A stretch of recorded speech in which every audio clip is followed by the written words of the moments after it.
आइए अपना YouTube channel जिसका नाम है मैथ्स मतलब पवन सर 7858802889 और आज से हम लोग शुरू कर रहे हैं CHSL का सेट प्रैक्टिस।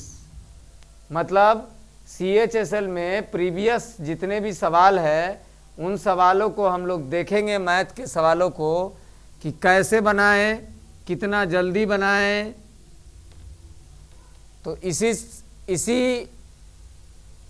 चूँकि CHSL का एग्ज़ाम का डेट आ गया है, तो इसी चीज़ को देखते हुए आपके सामने हम CHSL का सेट ला रहे हैं और हम कोशिश करेंगे कि यह सेट आपको लगातार मिले ताकि आपको विभिन्न सवालों को बनाने का प्रैक्टिस हो जाए और साथ में जैसे चैप्टर चलता था वो चलेगा भी। तो आइए, एक आयताकार खेत की एक भुजा 39 मीटर है, पहला सवाल, और इसका विकर्ण 89 मीटर है, तो खेत का क्षेत्रफल निकालना है। तो विकर्ण का लंबाई दिया है और एक भुजा दिया है, दूसरा भुजा हम निकाल लेंगे तो खेत का क्षेत्रफल निकल जाएगा। क्योंकि खेत का क्षेत्रफल एरिया बराबर क्या होता है, लेंथ गुने ब्रेथ। रेक्टेंगल, जिसको इंग्लिश में लोग रेक्टेंगल बोलेगा, हिंदी में आयत बोलता है। और आयत का विकर्ण क्या होता है, आयत का विकर्ण होता है √L² जोड़ B²।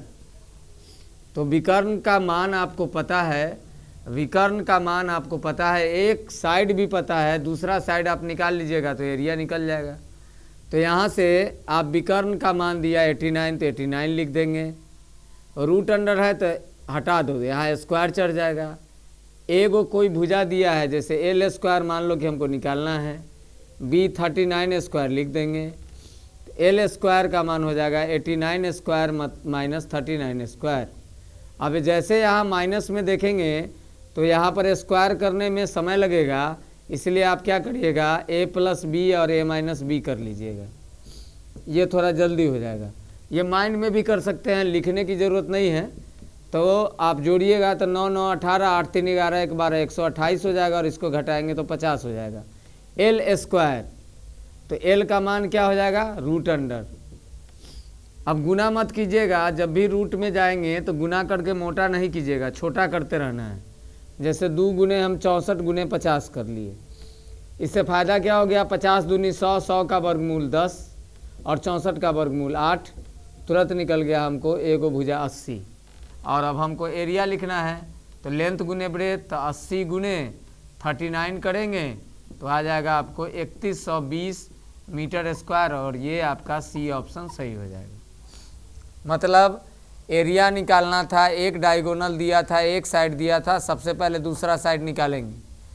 D बराबर √L² जोड़ B² से, D बराबर √L² जोड़ B² से दूसरा साइड निकल गया हमको, दूसरा साइड निकल गया हमको 80। 80 जैसे निकला वैसे ही एरिया निकल गया 3120। अब सीक्वेंस में दूसरा सवाल जो है, जो सेट मिला है हमारे पास, तो दूसरा सवाल में है रेशियो का सवाल। ये था आपका मेंसुरेशन का सवाल। ये भी हम लोगों को देखते चलना है कि किस किस सेक्टर को टच करता है। तो एक सवाल मेंसुरेशन का है, ये दूसरा सवाल रेशियो का है। सवाल है, दो संख्याएं 9:7 के अनुपात में है, यदि बड़ी संख्या छोटी संख्या के 1/7 से 56 अधिक है। तो जैसे सवाल बोला है वैसे ही लिखिएगा, बड़ी संख्या छोटी संख्या के 1/7 से 56 अधिक है। बड़ी माने 9, छोटी माने 7, के 1/7 से 56 अधिक, 7 से 7 कट जाएगा। मेरे अनुसार 8 अधिक है, सवाल के अनुसार 56, एक रेशियो का मान 7 हो गया। तो कहता है दोनों संख्याओं का जोड़, तो मेरे हिसाब से हो जाएगा 16, मेरे हिसाब से दोनों का जोड़ 16, एक रेशियो का मान 7, तो 16 रेशियो का मान 16 सते 112, इसका उत्तर हो जाएगा D। फिर से देखिए, दो संख्याएं 9:7 के अनुपात में हैं, 9:7 के अनुपात में। यदि बड़ी संख्या मतलब 9, छोटी संख्या मतलब 7 के 1/7, के 1/7 माने 7 के 1/7 से 56 अधिक है, मतलब ज़्यादा है ये वाला। 7 का 1/7 करेंगे, उससे भी ज़्यादा है, कितना अधिक? 56। 7 से 7 कट गया, मेरे अनुसार 8 अधिक है, सवाल के अनुसार 56, 1 बराबर 7।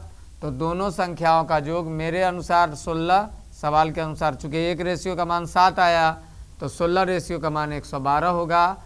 सो राइट ऑप्शन डी हो जाएगा। आते हैं अगले सवाल में। अगला सवाल हमारा ज्यामिति से है, ये ज्योमेट्री से सवाल दिया है और ये टेंजेंट माने स्पर्श रेखा, सेंटर, डायमीटर, एंगल से संबंधित है। तो थोड़ी सी जानकारी ले लीजिए पहले, उसके बाद तब सवाल देखते हैं। ओ केंद्र वाले, पहले कोई भी वृत्त है और अगर स्पर्श रेखा कोई खींचता है, स्पर्श रेखा यही होता है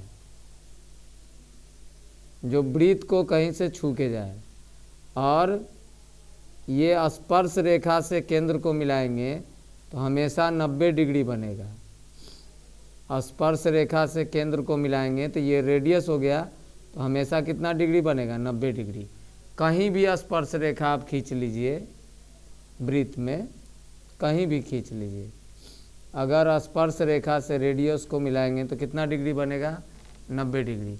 कहीं भी खींच लीजिए, इससे इसको मिलाएंगे तो हमेशा 90 डिग्री बनेगा। मतलब स्पर्श रेखा जहाँ पर स्पर्श हो रही है वहाँ से सेंटर को मिलाएंगे तो ये रेडियस होगा। वृत्त के केंद्र से वृत्त पर कोई भी बिंदु एक ही ओर मिलाएंगे तो रेडियस होगा, और यहाँ पर 90 डिग्री बनेगा। अब सवाल में आते हैं।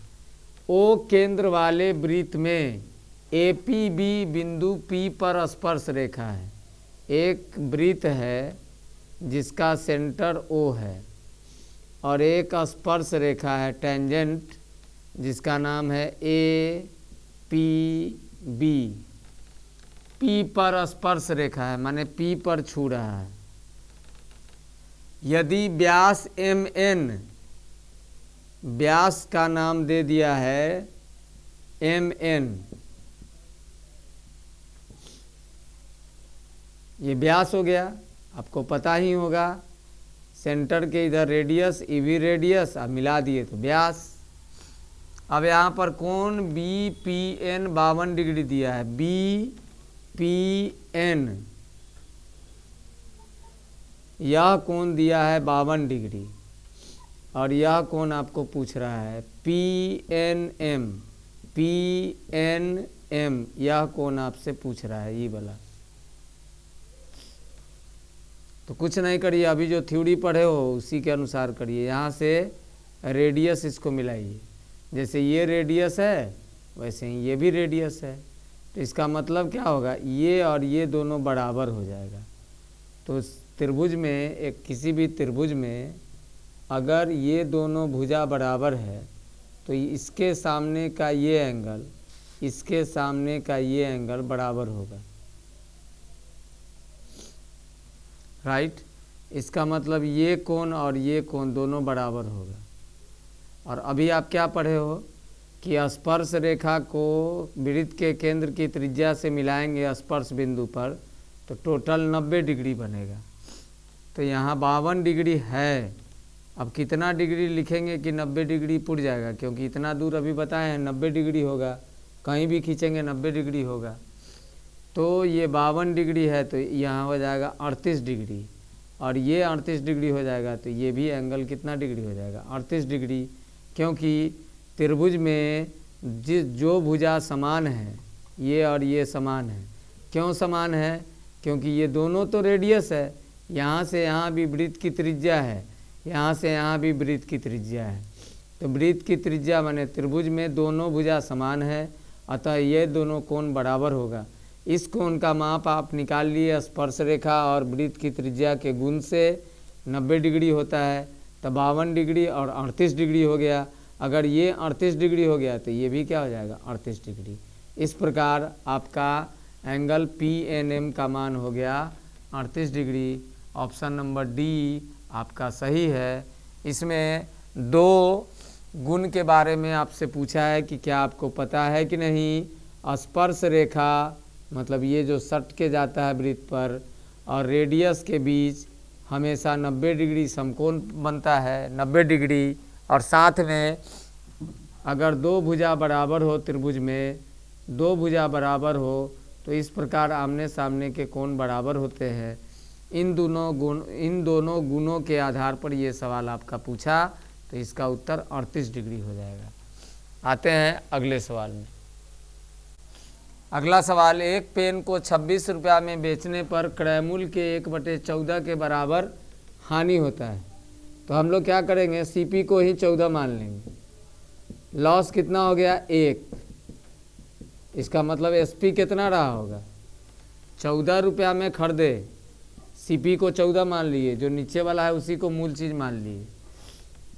1 हानि होता है, 14 में खरीदे, 1 लॉस हो गया, मैंने बेचे कितना में, 13 में। मेरे अनुसार रेशियो के अनुसार जो 13 है, सवाल के अनुसार 26 है, 1 बराबर 2, तो क्रय मूल्य निकालना है, तो 14 गुने 2 बराबर 28। और इस प्रकार आपका ऑप्शन बी सही हो गया। फिर से देखो, सीपी को मान लो 14, हानि हो गया 1, 14 रुपया में खरीदे, 1 रुपया आपको नुकसान हो गया, कितना में बेचे थे, 13 में।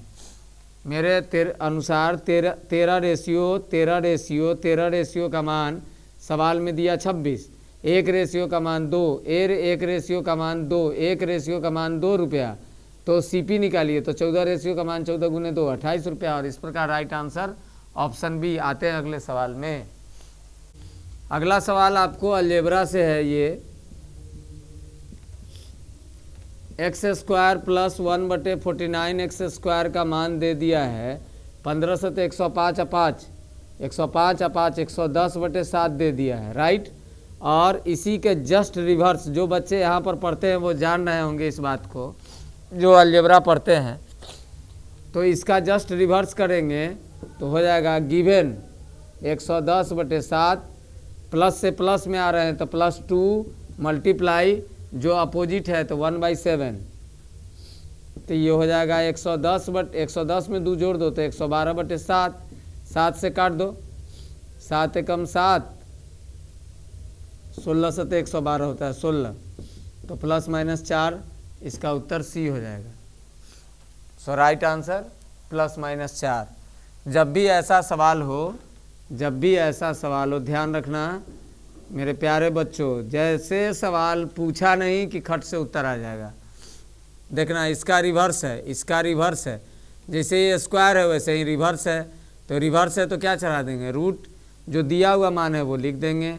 प्लस से प्लस में आ रहे हैं, चूँकि और भी सवाल आएगा तो बताएंगे, प्लस से प्लस में आ रहे हैं तो प्लस कर लेंगे, प्लस कर लिए। 2 लिखना अनिवार्य है, 2, और उसके अलावे जो यहाँ है सो यहाँ 1, और जो यहाँ है सो यहाँ लिख देंगे, उत्तर हो जाएगा। तो इस प्रकार इसका उत्तर +-4 होना चाहिए। अगला सवाल में आते हैं। अगला सवाल ये ट्रिगोनोमेट्री से है और ये सवाल हाइट एंड डिस्टेंस का है। एक दीवार के सहारे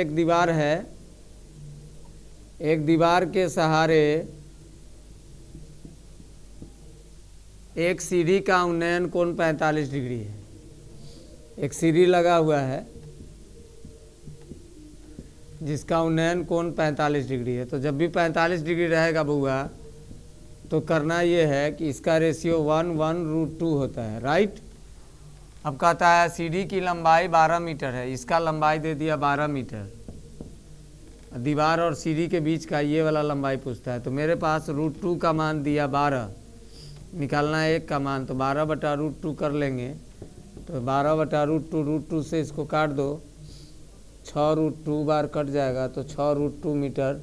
डायरेक्ट इसमें देखो डी ऑप्शन है, ये राइट ऑप्शन हो जाएगा। एक दीवार के साथ उन्नयन कोण लगा हुआ है, 45 डिग्री का एंगल है, 45 डिग्री का एंगल होगा तो 1/√2 का रेशियो हो जाएगा। √2 का मान दिया है 12 मीटर, √2 रेशियो का मान 12 मीटर, 1 का मान निकालना है, √2 बराबर 12, 1 बराबर 12/√2, 12/√2, इसको काट देंगे तो 6√2 आपका उत्तर हो जाएगा। और ये ऑप्शन डी में मिल गया, इस प्रकार उत्तर आपको मिल गया। इसी तरीके से एग्जाम में जल्दी जल्दी बनाना है, लेकिन जो लोग इन सारे चैप्टरों को नहीं पढ़े होंगे तो उनको समझ में आने में दिक्कत हो रहा होगा, मैं इस बात को समझ सकता हूँ। लेकिन आप क्वेश्चन देखेंगे तो धीरे धीरे और भी हाइट एंड डिस्टेंस आएगा, तो उसमें और भी तरीका बताएंगे तो आप समझ भी सकते हैं। लेकिन चैप्टर पढ़ना तो ज़रूरी है ही, इसको नज़रअंदाज नहीं किया जा सकता है कि कैसे इसको पकड़ते हैं, कैसे जल्दी बना लेते हैं। खैर अगले सवाल में आते हैं, मिल रहे हैं अगले सवाल में। तो आज शुरुआत किए हैं और कल से आपको CHSL के बहुत सारे सवाल जो प्रीवियस क्वेश्चन है आपको मिलेंगे, उसका आंसर सॉल्यूशन अपने तरीके से देखते रहिए अपना YouTube चैनल जिसका नाम है मैथ्स मतलब पवन सर 7858802889। अगर आपको CHSL से संबंधित कुछ भी प्रॉब्लम हो तो आप पूछ सकते हैं। रात्रि की शुभ बेला में आपको बहुत बहुत नमस्कार। इसी तरीके से प्यार देते रहिए और देखते रहिए अपना YouTube चैनल मैथ्स मतलब पवन सर। तो मिलते हैं कल, तब तक के लिए शुभ रात्रि, Shri Hari, good night, bye bye. नए वीडियो को देखने के लिए लाइक कीजिए, सब्सक्राइब कीजिए और पूरा वीडियो ज़रूर देखिए। ऑफलाइन के स्टूडेंट पूरा वीडियो ज़रूर देखिए और जहाँ भी डाउट हो हम सशरीर आपके साथ रहते हैं, हमसे पूछिए। एक एक सवालों को फिर से हम बताएंगे। बहुत बहुत धन्यवाद।